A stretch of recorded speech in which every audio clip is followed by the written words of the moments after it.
Halo semua, welcome back to Yunus Education. Pada video kali ini kita akan membahas update tenaga honorer. Namun, sebelum itu, jangan lupa terus dukung channel ini dengan cara subscribe, like, komen dan share sebanyak-banyaknya. Oke baik langsung saja mari kita simak video berikut.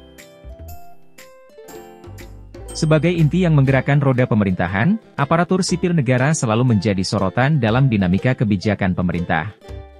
Khususnya, bagi tenaga honorer yang selama ini berharap ada kepastian dalam statusnya. Harapan para honorer tersebut, sepertinya tidak akan berlarut terlalu lama. Kementerian Pendayagunaan Aparatur Negara dan Reformasi Birokrasi, atau Kemenpan RB memberikan isyarat kuat, bahwa sebuah terobosan akan segera hadir. Dalam nuansa penuh antusiasme dan harapan, tenaga honorer menantikan kabar gembira. Bukan hanya sekadar kabar, tetapi sebuah kebijakan konkret yang dapat mengubah nasib honorer, khususnya jelang akhir tahun 2024. Namun, apa yang sebenarnya tengah dipersiapkan oleh Kemenpan RB? Dan mengapa isu ini begitu hangat diperbincangkan? Rencana pemerintah untuk mengangkat tenaga honorer bukanlah sesuatu yang baru. Namun, dengan adanya dorongan dan semangat dari Kemenpan RB, hal ini menjadi sebuah momentum yang dinantikan. Dalam prosesnya, UU ASN hadir sebagai payung hukum para aparatur negara, tak terkecuali para honorer.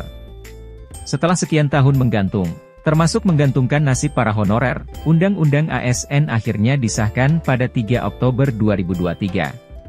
Berkat dukungan DPR, RUU ASN ini menjadi payung hukum terlaksananya prinsip utama penataan tenaga non-ASN yaitu tidak boleh ada PHK massal, yang telah digariskan Presiden Jokowi sejak awal, ungkap Menteri Anas.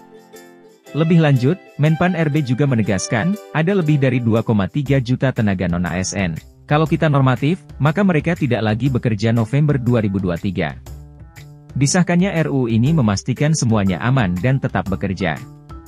Istilahnya, kita amankan dulu agar bisa terus bekerja. Di sisi lain, penghapusan honorer yang sekiranya akan dilakukan pada November 2023 yang akan datang, tetapi berkat disahkan UU ASN 2023, itu menjadi diundur hingga Desember 2024. Lebih tepatnya, honorer tak jadi dihapus, tetapi akan dialihfungsikan karirnya menjadi PNS atau P3K. Menurut Menteri Anas dalam siaran pers, non-ASN akan terus bisa bekerja. Dan kita akan melakukan penataan selambat-lambatnya, sampai 24 Desember 2024. Jadi, mereka tetap bisa bekerja dan kita masih mendorong agar lebih komprehensif. Yang kemudian P3K sendiri, akan dibagi kembali menjadi P3K part-time dan full-time.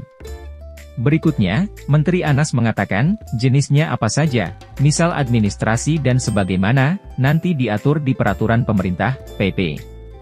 Dengan diberi tenggat waktu selama 6 bulan oleh DPR RI untuk merampungkan PP, Menteri Anas menjanjikan pengerjaan PP Manajemen ASN, tentang pengangkatan honorer akan diterbitkan secepatnya.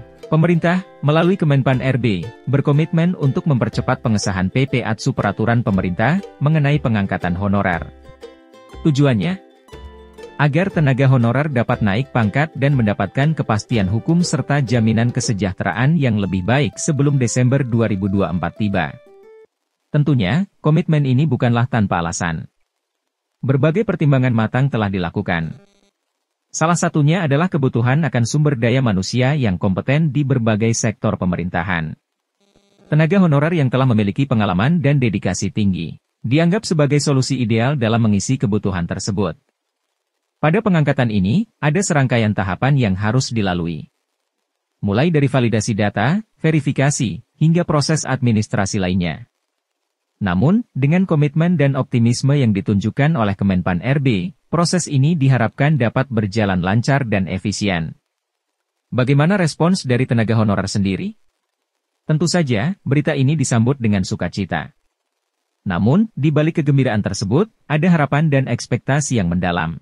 Mereka berharap agar proses ini benar-benar dilaksanakan dengan transparan, adil, dan tanpa diskriminasi.